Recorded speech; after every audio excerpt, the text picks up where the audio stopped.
Hi, I'm JDR the Machine, and you're watching Dimers TV. Yes, sir.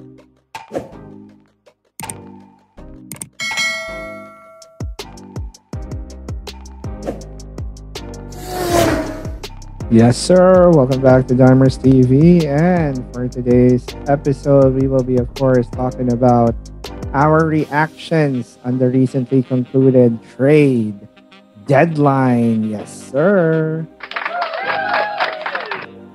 Of course, let's talk about the big one first. Okay, so the big one. James Harden getting his request as he was traded to the Philadelphia 76ers together with Paul Millsap in exchange for oh yes sir, oh my goodness, Ben Simmons. Ben Simmons is finally gonna be playing as he will now be suiting up for the Brooklyn Nets. So together with Ben, Seth Curry, Andre Drummond were also dealt to the Nets, and also a 2022 first round pick that is unprotected, and also a 2027 first round pick that is protected. Okay, so these are now the thoughts of the Dimers TV team with regards to this deal between the Sixers and the Nets. Let's start off with Jonas. So it's been rumored even before the season began,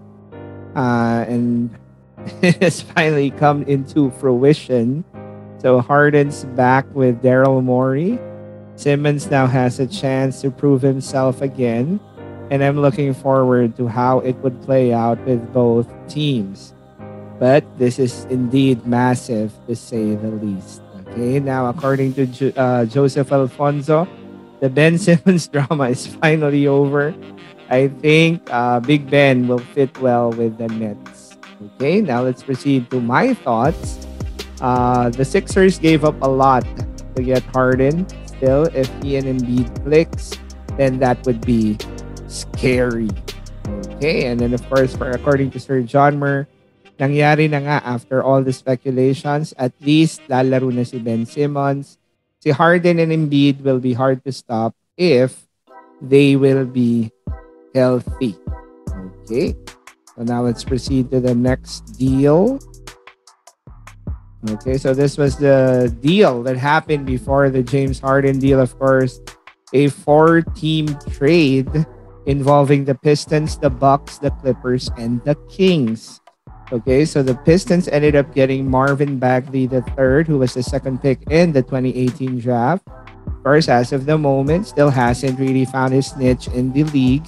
Still struggling, so let's see if he can work out with the Pistons.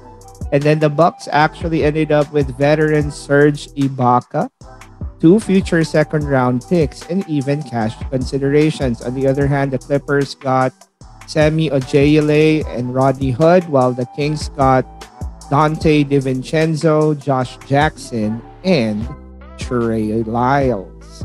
Okay, let's now proceed to the thoughts of Jonas De Guzman regarding this trade. Serge Ibaka will help the Bucks a lot, especially on the defensive end, and how he can stretch the floor. If Bagley finds his confidence in Detroit, then he would be a major steal for the Pistons. Okay, so those are the thoughts of Jonas regarding that trade. Of course, the next deal that we will be talking about would be the deal between the Raptors and the Spurs, wherein the Spurs got Goran Dragic and a 2022 first-round pick that is protected from 1 to 14, while the Raptors got Thad Young, Drew Eubanks, and a 2022 second-round pick via Detroit. Okay, and then as for this trade, these are the thoughts of Sir John Mer. Si Dragic will be bought out. Hindi ko alam gagawin ng Toronto kay Thad Young. Si Eubanks naman gives them another big. Okay, very straightforward there from Sir John Mer.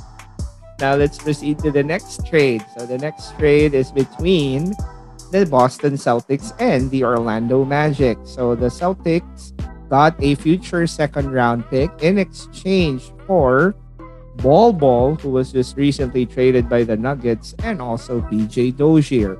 So the Magic will now get both Dozier and Bol. And these are now the thoughts of Joseph regarding this trade. Bol just needs a chance. Baka makuha niya ito sa Orlando. Si Dozier naman is recovering from an ACL injury. Nakabawas din ng players ang Boston in the process. Okay, so thank you, Joseph. Let's now proceed to the next deal. And what is the next deal? Oh, here is the next deal. Again, the Spurs.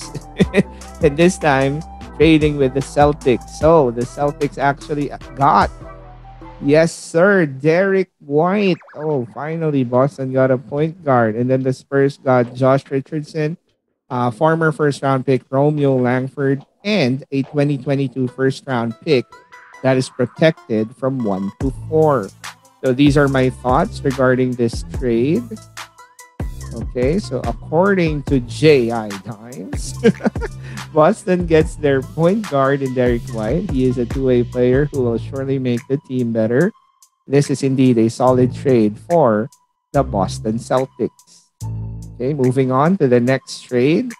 This is now between the Pacers and the Suns. Okay, so the Pacers got former lottery pick, 10th pick overall in 2020 draft, Jalen Smith, and also a future second-round pick in exchange for, yes sir, former Suns and former Bucks, Torrey Craig. So Torrey Craig is, once again, going to be playing for the Phoenix Suns. And these are the thoughts of Jonas regarding this deal.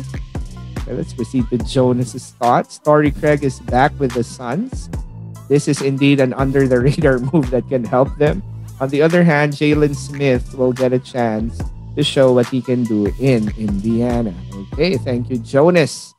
Now let's proceed to this next trade between the Hornets and the Wizards, wherein the Hornets got former Sixth Man of the Year Trez Harrell in exchange for Ish Smith and Vernon Carey Jr. So both Smith and Carey Jr. will now be playing for the Wizards. And Sir John Mer shared his thoughts about this deal. Sobrang steal ng deal na ito for the Hornets. They get a proven guy kay Trez at pinalit lang nila mga hindi naman ginagamit. Okay, thank you, Sir John Mer.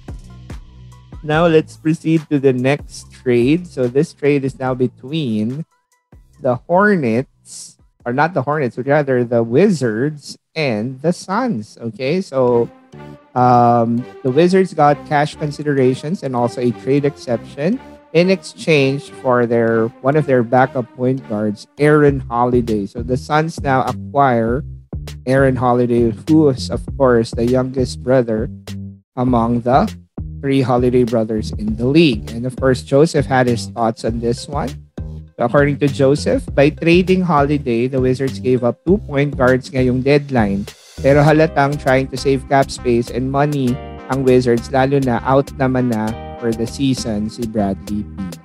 Okay, thank you, Joseph. Now let's proceed to this next deal. Ito, probably the second biggest deal that happened as the Mavericks acquire Spencer Dinwiddie and also Davis Bertans in exchange for the unicorn Kristaps Porzingis, who will now be playing for the Wizards, and also a future second-round pick. So these are my thoughts on this trade. Dallas finally ended the Luka Kristaps experiment, which I personally feel did not really work. The Wizards have so many bigs right now. Getting Dinwiddie may very well mean that Jalen Brunson will no longer be in Dallas next season. And then, of course, the last deal before the deadline ended, the Celtics got former Celtics center Daniel Theis, and in exchange for Dennis Schroeder, Enes Freedom, and Bruno Fernando. Okay, and Jonas had his thoughts on this deal as well. So according to Jonas, Brad Stevens is fond of getting his former players. He now has Daniel Theis again. Tough luck for Dennis Schroeder and Enes Freedom, who will most likely be buyout candidates. Okay, so that is it for our thoughts and reactions on the many fun deals that happened during the trade deadline. We will once again see you on the next episode of Dimers TV. Yes, sir.